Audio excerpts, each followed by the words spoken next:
मेरा नमस्कार। सब पर भगवान की कृपा बनी रहे, सब जगह सुख और शांति का वास हो। सभी यही चाहते हैं कि उनके जीवन में सुख और शांति हो, लेकिन क्या हम इसका उपाय करते हैं? हाँ, क्यों नहीं करते।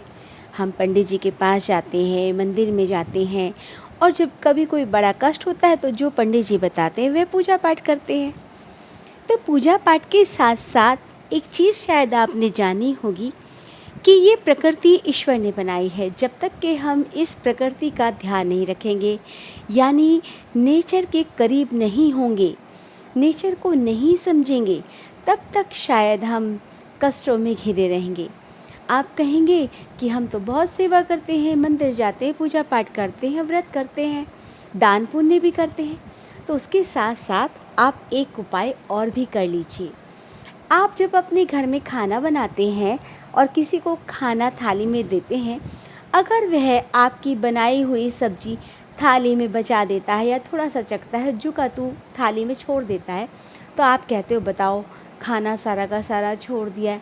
आपको दुख होता है, लेकिन कभी भी आपने पानी के ऊपर नहीं सोचा। आप भरकर गिलास पानी का देते हैं और बहुत सारे लोग एक घूंट पानी भरते हैं और वह जू का तू आपका वेस्ट जाता है। तो आज से आप इतना भी करें अपने कष्ट निवारण के लिए, अपने घर की सुख शांति के लिए। आपको क्या करना है कि जब भी आप किसी को पानी दें तो विनम्रता से बोलें कि यह पानी है और ये गिलास है, आपको जितना पीना है उतना ले लीजिएगा। अब यही कार्य हमें खुद को भी करना है। जब हम किसी के घर जाएं तो आपको जितनी प्यास है उतना पानी मंगाएं या उनसे एक दूसरा गिलास मंगाकर उतनी क्वांटिटी में आप पानी पी लीजिए। आप कहेंगे ऐसे तो हम चाय के लिए करते हैं। जब आप चाय के लिए कर सकते हैं, दूध के लिए कर सकते हैं, सब्जी रोटी के लिए कर सकते हैं, यानी जितनी भूख आपको होती है आप उतना ही खाते हैं, तो जितना पानी आपको चाहिए आप उतना पानी क्यों नहीं गिलास में ले सकते या क्यों नहीं दे सकते। आपको थोड़ा अजीब लग रहा होगा, लेकिन यह ज़रूरी है। आने वाला टाइम वही होगा जिसके यहाँ पर पीने का पानी होगा, यानी पानी के ऊपर लड़ाइयाँ होंगी। अभी हमें समझ में नहीं आ रहा है ये चीज़, लेकिन जब इस चीज़ की कमी होगी ना तब मालूम पड़ेगा। जैसे कि कोरोना के टाइम पर हमें ऑक्सीजन की ज़रूरत का महसूस हुआ कि ऑक्सीजन कितनी ज़रूरी है, यानी सांसें हमें गहरी लेनी चाहिए, पेड़ पौधे होने चाहिए, तब इसकी वैल्यू हमें समझ में आई है। जब तक आपके पास कोई चीज़ की प्रचुरता होती है तब तक हमें उस चीज़ का लॉजिक समझ में नहीं आता।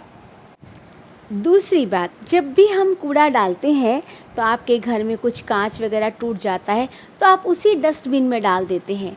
वही कूड़ा जब किसी कूड़ेदान में जाकर डलता है तो वहाँ पे आपने देखोगे जानवर उन कूड़े में मुंह मारते हैं। तो जानवर जब उस कूड़े में मुंह मारते हैं तो वो घायल हो जाते हैं, तो क्या वह आपके खाते में नहीं लिखा जाएगा? तो जब आप कांच की चीज़ों को, प्लास्टिक की चीज़ों को और सूखी चीज़ों को अलग करना सीख जाएंगे और आप बोलेंगे, अभी लोगों को आदत नहीं है, बड़े शहरों में तो सूखा कूड़ा और गीला कूड़ा अलग किया जा रहा है, इसलिए उसका प्रबंधन करना इजी हो जाता है। यानी जो आप ढेर कूड़े के देखते हो वे काफ़ी हद तक कम हो सकते हैं। जो चीज़ें आप जानवर को डाल सकते हो उन चीज़ों को अलग कर लीजिए, जो रिसाइकिल हो सकती हैं उन चीज़ों को अलग कर लीजिए। सब जगह एक ही कूड़े में सारी चीज़ें क्यों डाल देते हो? आपका भी नुकसान और दूसरे का भी नुकसान। और फिर आती है आपकी रेपुटेशन की बात। आप मॉल में जब कपड़े ख़रीदते हैं तो आप 5 या 10 रुपए का अलग से आपको कैरी बैग दिया जाता है, वो आप बड़े शांतिपूर्वक ले लेते हैं, लेकिन अपने घर से लेकर नहीं चलेंगे।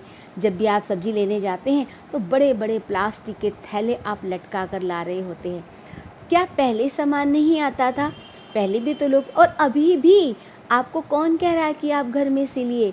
कम से कम जूट के थैले अपने घर से ले जाइए। लेकिन बहुत सारे तो इतने होशियार जन हैं कि थैला ले जाने के बाद भी थैला गंदा ना हो जाए इस चक्कर में वो पॉलीथीन लेकर ही आते हैं। कृपया आप ऐसा ना करें। ठीक है, हम दूसरे को नहीं समझा सकते, लेकिन हम खुद तो ऐसा कर सकते हैं।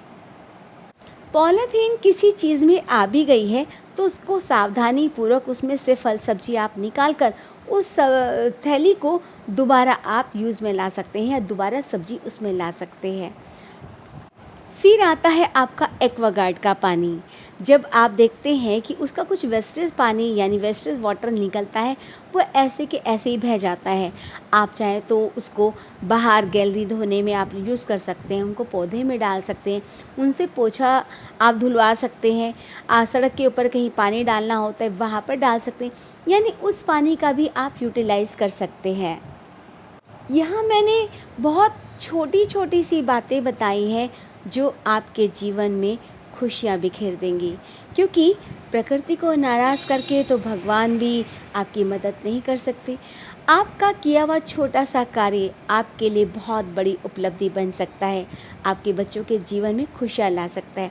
पंडित जी तो शायद ये बात नहीं बताएंगे, लेकिन आप करके देखिएगा, आपको मानसिक शांति और आपके घर में धन की भी वर्षा हो जाएगी। यकीन मानिए, करके तो देखिए। जब पंडित जी बताते हैं तभी हम पेड़ लगाने के लिए चलते हैं, जब पंडित जी बताते हैं तभी गाय को रोटी डालने चलते हैं। तो बहुत सारी ऐसी बातें हैं जो बड़ी छोटी छोटी सी है। और कोशिश कीजिए कि जब भी आप किसी को बात करें तो आप ये कोशिश करें कि आपकी कुछ बात से उनको कष्ट ना पहुंच रहा हो। बस यही कोशिश करनी है कि वह बात मैं किसी को कहने जा रहा हूँ और अपने आप को रख कर देखिए कि अगर मुझे कोई बात कहेगा तो कैसा लगेगा। ये बस छोटी छोटी सी बातें हैं जो आपके जीवन में आपके 9 के 9 ग्रहों को शांत रख सकती हैं और खुशहाली का दरवाज़ा खोल सकती हैं। आपको मेरी बातें कैसी लगी, या ये मान्य नहीं हो सकती, या मैंने कुछ गलत कहा है, कमेंट बॉक्स में कमेंट करके ज़रूर बताइएगा। और कितने लोग कर रहे हैं, आप कहेंगे हमारे अकेले करने से क्या होगा। आप सोचिए कि सभी ऐसा सोचने लगे तो कभी भी अच्छा नहीं हो सकता। सभी बुरा करेंगे, सभी जो कूड़ा करकट फैलाएंगे, बहुत सारे लोग तो ऐसे हैं कि जो इसी मुहिम में लगे हैं। क्या हम उनके साथी नहीं बन सकते? फिर से कुछ अच्छा लेकर आऊँगी, ध्यान से सुनते रहिएगा।